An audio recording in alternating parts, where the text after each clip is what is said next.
Foi a primeira mulher a alcançar o cargo de secretária de Estado dos Estados Unidos da América durante a presidência de Bill Clinton. Mantém desde então um olhar atento sobre os assuntos internacionais e continua a defender a família Clinton, desta vez a candidata Hillary. Encontro-me no Fórum Internacional de Segurança, GlobSec, em Bratislava, na Eslovénia, para entrevistar Madeleine Albright. É um prazer estar aqui. Obrigada. Comecemos por questões que estão a ser debatidas neste Fórum de Segurança. Parece que o mundo está a ser bombardeado por múltiplas crises. Olhando para trás, acredita que a situação é mais grave agora do que quando era secretária de Estado? Julgo que a situação atual é pior do que quando estava em funções nos anos 90. Na altura, o ambiente era de esperança e euforia com o fim da Guerra Fria, com a forma como a Europa poderia vir a fazer parte da NATO e o sentimento de que as Nações Unidas poderiam exercer a sua função. Penso que foi realmente um tempo de muita esperança e entusiasmo. Se olharmos para a situação atual na Europa, gostaria de relembrar aos telespectadores que Madeleine foi refugiada. Na altura deixou a Checoslováquia por causa da ocupação nazi.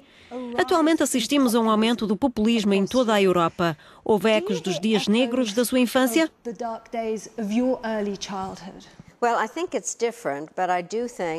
Bem, é diferente, mas julgo que o populismo e o nacionalismo são forças muito perigosas na medida em que se baseiam não só no extremismo, mas também no ódio. Uma coisa é ter orgulho em si próprio, na sua identidade. Outra, considerar as pessoas que vivem na porta ao lado inaceitáveis. Um dos problemas que leva ao aumento do populismo e que a Europa se debate para encontrar uma solução é a crise dos refugiados. Enquanto ex-refugiada, apreciaria uma política europeia que significa, de maneira simples, que a deportação de um migrante ilegal equivale à instalação de um refugiado sírio na Europa? Matematicamente soa bem. A questão é como é que o processo ocorre, como se escolhe as pessoas e por que saem. Julgo que a maior parte dessas pessoas quer viver no país onde nasceu. A forma como são escolhidas para voltar e trocadas por outras consideradas aceitáveis cria uma questão polémica, difícil de lidar. Na verdade, fui 2 vezes refugiada. A primeira durante a Segunda Guerra Mundial com os meus pais, quando os nazis ocuparam a Checoslováquia. A segunda nos Estados Unidos, depois dos comunistas se apoderarem da Checoslováquia. Julgo que a questão é a forma como os refugiados são tratados. Faz uma grande diferença. Quando chegámos aos Estados Unidos, as pessoas diziam: lamentamos que o seu país tenha sido ocupado por um sistema terrível.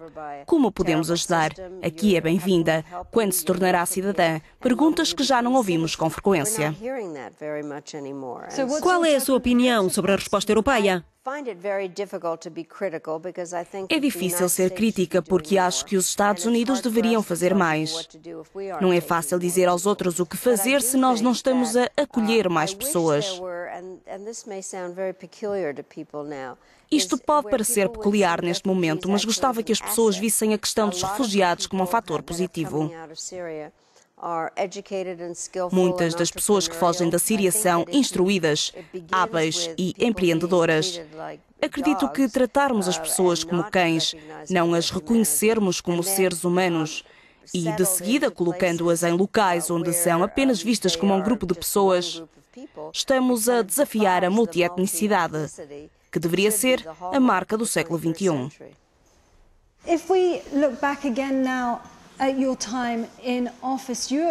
Foi responsável por encontrar uma solução para a Guerra dos Balcãs, não só enquanto secretária de Estado, mas também enquanto embaixadora das Nações Unidas.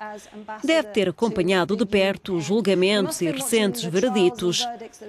Parece que estes julgamentos, este tribunal, deveriam ter trazido a reconciliação. Alguns argumentam que não houve justiça. O que correu mal?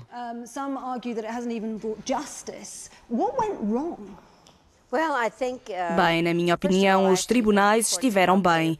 O facto de Karadzic, um dos principais responsáveis pela Guerra dos Balcãs, ter sido condenado é muito importante. O tribunal tinha como propósito atribuir culpa individual e apagar a culpa coletiva para que houvesse reconciliação. Mas não tem havido reconciliação. Tem havido, mas não como esperávamos. O que finalmente aprendi é que queremos soluções rápidas. Estas são questões que vão demorar muito tempo a serem resolvidas. Penso que a parte mais difícil para as pessoas é quando se tomam decisões, como aconteceu com os acordos de Dayton. Por exemplo, foram feitos com a maior das boas vontades na época. Muitas vezes é preciso que as coisas sejam atualizadas, revistas de alguma forma. Já não são adequados. Podem não ser adequados aos objetivos. De certo modo, julgo que as complicações resultantes das diferentes camadas do governo na Bósnia-Herzegovina e a forma como certos poderes da República Sérvia foram interpretados minaram o problema. O mais interessante é que vários sérvios em Belgrado têm tentado olhar para as coisas de forma diferente, principalmente por causa do incentivo da adesão à União Europeia. Mas não vou defender algumas situações que estão a ocorrer. No Kosovo, por exemplo, persistem questões entre os sérvios e os kosovares. Mencionou Radovan Karadzic. Várias pessoas criticam a sentença de 40 anos de prisão e dizem que devia ter sido superior. Está satisfeita com a sentença? Penso que 40 anos é muito tempo, especialmente se tivermos em conta a sua idade. Devo dizer que o Tribunal de Crimes de Guerra funcionou melhor do que a maioria das pessoas esperava. Foi um dos primeiros votos que fiz quando estava nas Nações Unidas. As pessoas pensavam que ninguém jamais seria indiciado ou levado à justiça, mas foi.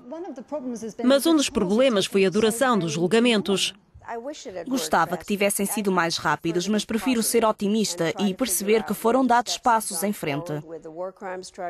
Com o Tribunal de Crimes de Guerra e o Tribunal Penal Internacional, há uma tentativa de atribuir responsabilidade e de haver uma abordagem internacional ao genocídio e aos crimes contra a humanidade. Pedimos aos nossos internautas para enviarem questões. Sana Ben Amouda pergunta qual foi a decisão mais difícil que teve de tomar quando estava em funções.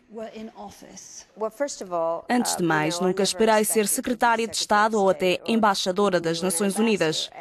A parte mais difícil é decidir como se envia pessoas para a guerra, o que se faz, e a questão ética de que falávamos na Bósnia e no Kosovo. Não é fácil para uma mera civil defender o uso da força e, de seguida, enviar tropas para a guerra. Julgo que decidir quando se torna aceitável usar a força para eliminar pessoas que andam a matar outras é uma das decisões mais difíceis.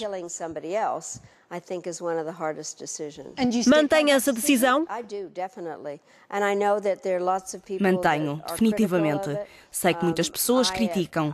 Passei parte da minha infância em Belgrado. O meu pai era o embaixador da Checoslováquia na Jugoslávia.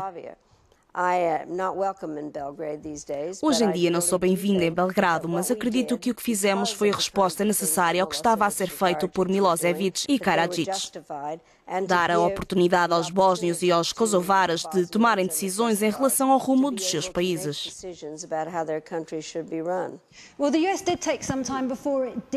Os Estados Unidos demoraram a tomar uma ação decisiva no conflito dos Balcãs, mas atualmente vemos a presidência de Barack Obama ser alvo de críticas por ser branda quando se trata de política externa, em particular na Síria.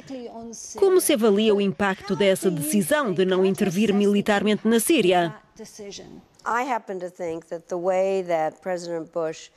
A forma como o presidente Bush conduziu o país à guerra com o Iraque, preterindo uma solução pela via diplomática, uma coligação com as Nações Unidas, levantou a questão sobre a validade de armas de destruição em massa em vários sentidos.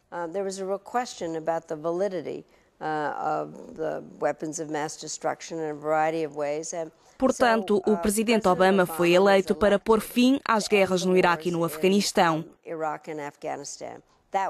Foi essa a base da sua eleição, considerar as guerras um erro. Julgo que Obama acredita que deveríamos trabalhar com outros países para ajudar a resolver os problemas, que os Estados Unidos não têm de fazer tudo sozinhos. Na minha opinião, foi a resposta de Obama aos erros da administração anterior. Portanto, apoio na decisão de retirada. Acredito que os Estados Unidos precisam de estar mais envolvidos. A questão é quando. É difícil em termos de...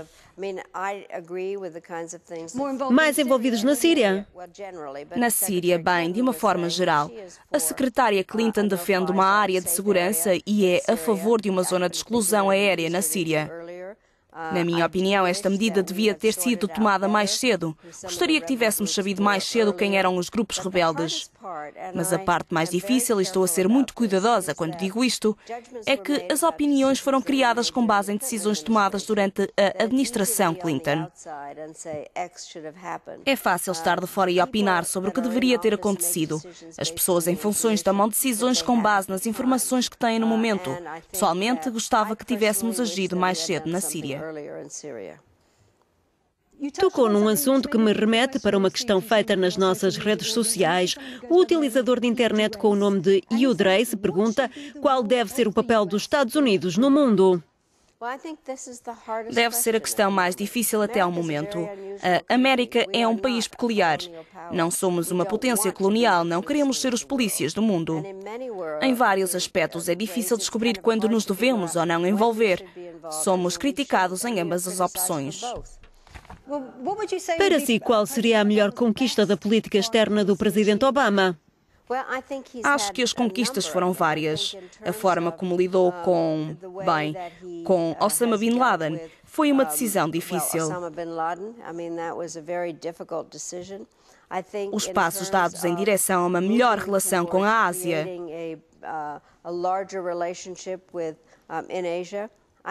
A tentativa de Obama e do secretário Kerry de fazer algo no Médio Oriente. Na minha opinião, uma das maiores conquistas foi feita no campo das alterações climáticas. Conseguiu juntar vários países em Paris e perseguir o objetivo. Além disso, tentar mostrar que os Estados Unidos estão e vão continuar a estar envolvidos com os países parceiros. Se voltarmos ao tempo em que estava em funções, gerou polémica sobre as sanções no Iraque, nomeadamente sobre o que disse no programa de televisão sobre a morte de crianças. 500 mil crianças era um preço que valia a pena pagar pelas sanções. Sei que já se retratou, mas esta é uma questão que surgiu várias vezes nas redes sociais. Um internauta com o nome de EU Economics diz: como é que Madeleine Albright pode justificar a morte de 500 mil crianças iraquianas e conseguir dormir à noite? Referi que foi a coisa mais estúpida que alguma vez disse. Pedi desculpas e expliquei. Mas há pessoas que continuam a querer levantar a questão. Saddam Hussein invadiu outro país. Havia um plano para entregar alimentos e medicamentos ao povo iraquiano. Saddam Hussein recusou-se a deixar entrar no Iraque qualquer pessoa responsável por distribuir esses cuidados. Foi Saddam Hussein quem matou as crianças, não foram os Estados Unidos. Eu estava a tentar defender, de maneira geral, as sanções políticas que haviam sido instituídas pela administração Bush. Às vezes as pessoas dizem coisas estúpidas. Gostava que todos os que me criticam se questionassem se nunca disseram algo de que se arrependessem. É uma afirmação estúpida e não há nada que eu possa fazer em relação às pessoas que teimam em levantar a questão. Estou arrependida por ter dito aquilo.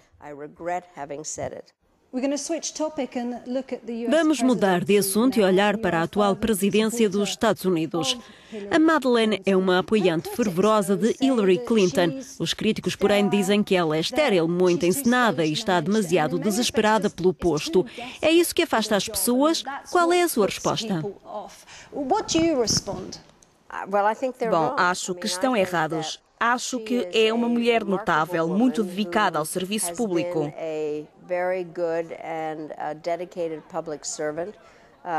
Conheço-a há muito tempo.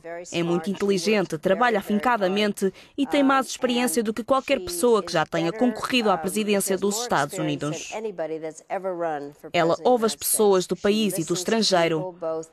Enquanto senadora, pertenceu à Comissão dos Serviços Armados. Sabe como funciona. Enquanto secretária de Estado, restaurou a reputação norte-americana. Penso que não há ninguém mais bem preparado. Existe um ditado que diz: há um lugar reservado no inferno para as mulheres que não estão a ajudar outras mulheres. Se Hillary Clinton fosse um homem, estaria a apoiá-la tão veemente como agora? Absolutamente. Preferiria apoiar um homem com verdadeiros ideais do que uma mulher que se opõe a tudo. Hillary Clinton é a pessoa mais qualificada para ser presidente dos Estados Unidos, seja homem ou mulher. Tenho uma questão. Consigo imaginar qual vai ser a resposta, mas esta pergunta é de McWasfi. Donald Trump é uma ameaça para os Estados Unidos ou o oposto? Acho que é ambos. Parte do problema é que ninguém faz ideia do que ele está a fazer ou a pensar. Ele fala para ele próprio. Já admitiu isso, que recebe conselhos dele próprio. Sempre que viajo, tenho dificuldade em explicar às pessoas as coisas que ele diz e que são prejudiciais para a América e para o mundo. Na Europa, muitas pessoas não percebem como é que ele consegue ser tão popular nos Estados Unidos. O que torna alguém como Donald Trump tão popular? Acho que a imprensa tem sido cúmplice na subida de Trump, porque ele é uma história interessante e tem ajudado as audiências de muitos canais.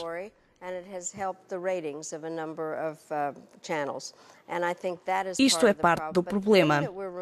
Mas devemos lembrar-nos de que ele é popular para uma pequena parte de um partido. As pessoas não conseguem perceber qual é a diferença entre um reality show e a realidade nos Estados Unidos da América. Donald Trump foi criticado por causa das declarações sexistas. Madeleine foi a primeira mulher a ser secretária de Estado dos Estados Unidos. O seu género deve ter sido um entrave em algumas situações, mas também a deve ter ajudado. Consegue dar-me um exemplo de uma situação onde ser mulher teve um peso importante? Nem todas as mulheres são iguais, obviamente. Mas acho que tentamos desenvolver um tipo de relação pessoal e fazer o seguinte. Um diplomata. Uma das primeiras regras de ser um diplomata é saber colocar-se no lugar de outra pessoa. Acho que as pessoas são boas nisso. Eu soube desenvolver a arte do beijo diplomático e acho que isso conseguiu sempre quebrar o gelo. O que é um beijo diplomático? É complicado quando se chega a um país. Em alguns países, nos latinos, por exemplo, é muito difícil. Acho que não consigo visualizar os meus antecessores fazerem isso, mas em alguns países latinos os beijos são dados na face direita e em outros na esquerda. Eu mostrei todos. Os franceses dão 2 beijos, holandeses 3. É muito difícil. Enfim, é uma boa forma de começar uma reunião.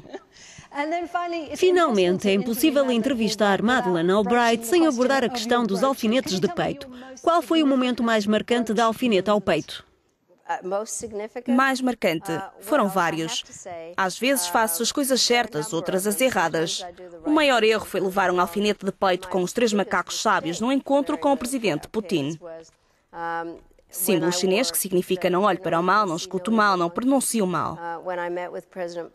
Enquanto caminhávamos, Putin perguntou ao presidente Clinton: reparamos sempre nos alfinetes que a secretária Albright usa. Por que traz esse com os 3 macacos?